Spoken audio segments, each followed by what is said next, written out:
সালামু আলাইকুম। বিসর্গ সন্ধি পর্ব ৩ সবাইকে স্বাগত জানাচ্ছি। বিসর্গ সন্ধি পর্ব ৩ আমরা এইভাবে সাজিয়েছি, যেখানে সজাত বিসর্গের যে দন্ত স এর যে ব্যবহার, অর্থাৎ দন্ত স এর জায়গায় আমরা কিভাবে বিসর্গ বসাতে পারি বা বিসর্গের পরিবর্তে কখন দন্ত স বসে সে বিষয়টি আমরা আজকে দেখব। এবং অন্তঃস্থল একটি বানান আমরা লিখেছি। অন্তঃস্থল শব্দটির বিশ্লেষণ হচ্ছে স্বরে অ যোগ দন্ত ন হসন্ত যোগ ত, দন্ত ন হসন্ত যোগ ত। ফলে আমরা এখানে পাচ্ছি অন্ত, তারপর আরেকটি যুক্ত বর্ণ দন্ত স ত, অন্তস্থ, তারপর রয়েছে ল। ফলে এখানে আমরা কি পাচ্ছি? অন্তঃস্থল, অন্তঃস্থল। তাহলে এখানে দন্ত স হসন্ত যেখানে পাবো সেখানে আমরা বিসর্গ বসিয়ে দিব, এবং দন্ত স হসন্ত হচ্ছে সংকেত। ফলে অন্তঃস্থল শব্দটির যে বিশ্লেষণ সেটি হচ্ছে অন্ত বিসর্গ যোগ তল, অন্তঃস্থল। আরেকটি আমরা উদাহরণ দেখব, সেটি হচ্ছে অধস্তন। অধস্তন মানে হচ্ছে অধীন, অর্থাৎ একজন যে কর্মকর্তা থাকে, যিনি দায়িত্বের দিক থেকে উপরে, তার অধীন যদি আরো কয়েকজন কর্মকর্তা কর্মচারী থাকে সেক্ষেত্রে বলা হবে অধস্তন। কাজে অধস্তন শব্দটির যে বিশ্লেষণ সেটি হচ্ছে স্বরে অ যোগ ধ যোগ দন্ত স হসন্ত যোগ ত, কারণ এটি হচ্ছে যুক্ত বর্ণ। যুক্ত বর্ণ বিশ্লেষণ করলে আমরা পাচ্ছি দন্ত স যোগ ত, তারপর হচ্ছে দন্ত ন। ফলে এই যে দন্ত স হসন্ত সেটি হচ্ছে সংকেত। সজাত বিসর্গের ক্ষেত্রে অবশ্যই কিন্তু বিসর্গ এর সাথে যে হসন্ত বিষয়টি খুব জোরালো ভাবে যুক্ত।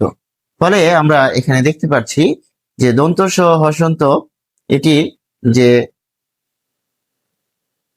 প্রক্রিয়া, এটির যে ভূমিকা সেটি কিন্তু খুব গুরুত্বপূর্ণ। এই জায়গায় ভুল হলে কিন্তু বিসর্গ বসাতে ভুল হবে। ফলে অধ বিসর্গ, এই যে দন্ত স এর পরিবর্তে অধ, এরপরে বিসর্গ বসালাম, তারপর এটি হচ্ছে অধস্তন। অধস্তন মানে তার যে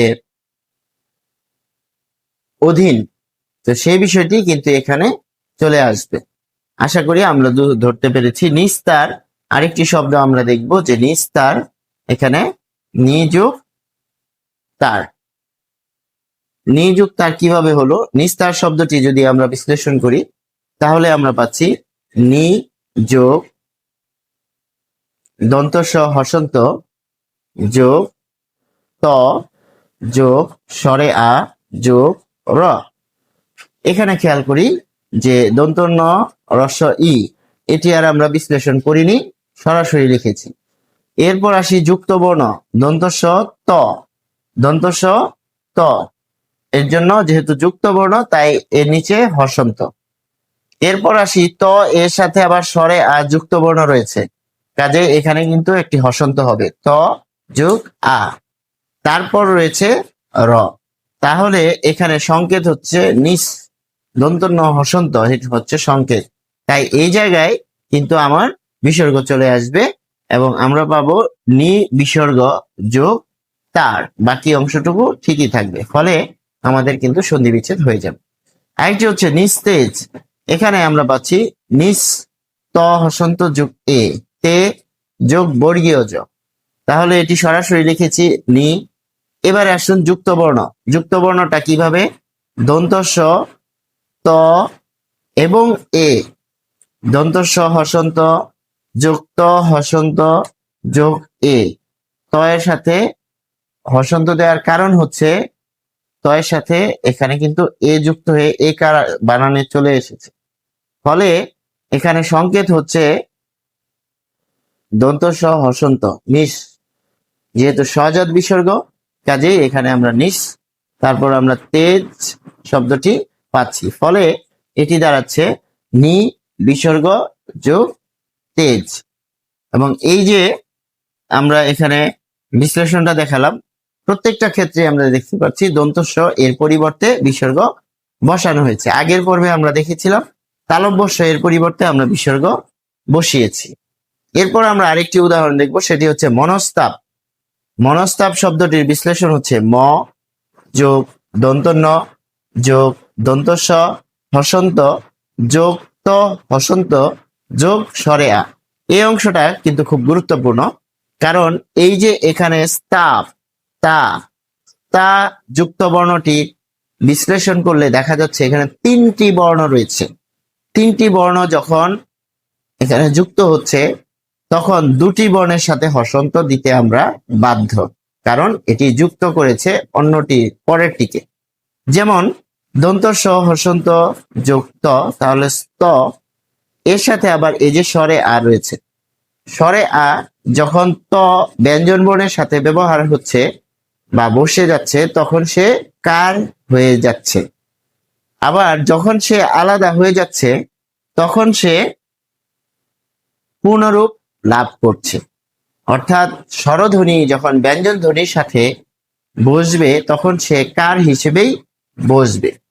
ফলে সজাত বিসর্গ যেহেতু আমরা পড়ছি, দন্ত স হসন্ত এর জায়গায় আমরা কি করব, বিসর্গ বসাবো। মন বিসর্গ, তারপরে টুক দেখুন ত হসন্ত আর স্বরে আ মিলে তা, আর এরপর রয়েছে প, কাজে মন বিসর্গ যোগ তাপ, মনস্তাপ, এটি কিন্তু আমরা পাচ্ছি। আরেকটি আমরা পাচ্ছি মনস্তত্ত্ব। তাহলে মনস্তত্ত্ব শব্দটিকে যদি আমরা বিশ্লেষণ করি কি পাবো, ম যোগ দন্ত ন হসন্ত, এরপর পাচ্ছি দন্ত স, এরপর হসন্ত, অর্থাৎ দন্ত স হসন্ত, কারণ হচ্ছে এর সাথে ত যুক্ত রয়েছে, ত মনস্ত মনস্ত, তারপরে আবার তত্ত্ব। তাহলে মনস তত্ত্ব, তত্ত্ব বানানটি যদি আমরা খেয়াল করি যে তত্ত্ব বানান, এই যে তত্ত্ব বানানটি হচ্ছে ত হসন্ত যুক্ত, তার মানে এখানে 2টা ত রয়েছে, এর সাথে আবার বফলা যুক্ত রয়েছে, অর্থাৎ এই অংশটুকু ত হসন্ত যুক্ত যোগ হসন্ত যোগ ব, তার মানে এটি হচ্ছে তত্ত্ব বানান। এবারে আসুন এইটুক যদি তত্ত্ব বানান হয় তাহলে এখানে হচ্ছে আমরা দন্ত স হসন্ত পাচ্ছি। দন্ত স হসন্ত পাওয়ার কারণে সেখানে আমরা বিসর্গ বসাচ্ছি, এই যে বিসর্গ, আর এইটুককে বলা হচ্ছে তত্ত্ব। তত্ত্ব অংশটুকু পরে আমরা বসিয়ে দিচ্ছি, ফলে মন বিসর্গ যোগ তত্ত্ব, এই বিষয়টি কিন্তু আমরা খুব সহজেই ধরতে পারলাম। আশা করি আমরা যে পর্ব 3 সেটি হচ্ছে সজাত বিসর্গের দন্ত স সম্পর্কিত আলোচনা, সেটি বুঝতে পেরেছি। আপনাদেরকে ধন্যবাদ। পরের ক্লাসে আমরা মূর্ধন্য ষ নিয়ে আলোচনা করব, সেই পর্যন্ত সবাই যুক্ত থাকি। আসসালামু আলাইকুম।